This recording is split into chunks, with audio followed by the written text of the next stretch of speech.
C'est déjà un tournant pour Habib Beye parce que passer de +8 à +2 en l'espace de 6 minutes par rapport à tout ce que pourrait générer une défaite, une deuxième défaite après Marbella, après Brest, je pense que l'Olympique de Marseille aurait été en grande difficulté et même l'image d'Habib Beye en aurait pris un coup. Cette victoire, elle est déjà primordiale en fait pour Habib Beye parce qu'elle va lui permettre de bosser dans la sérénité, dans la tranquillité, parce que je trouve que s'il veut s'installer dans la durée à l'Olympique de Marseille, ça passera par ce type de victoire, parce que Marseille aime ça, parce que les supporters aiment les victoires dans un chaos footballistique comme ça, avec des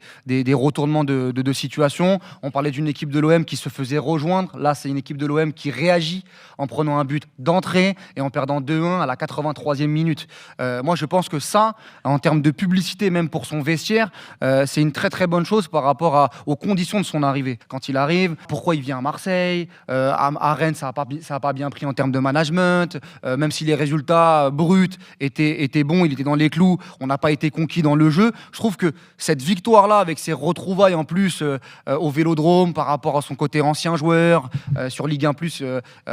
il y a eu un storytelling autour de ça. Je ne vais pas dire victoire fondatrice, hein, parce que dans le jeu, pour moi, il y a des imperfections et il doit travailler là-dessus, mais c'est déjà une victoire tournant, parce qu'à +8 pour l'Olympique lyonnais, je pense que déjà l'objectif du top 3 aurait été mort.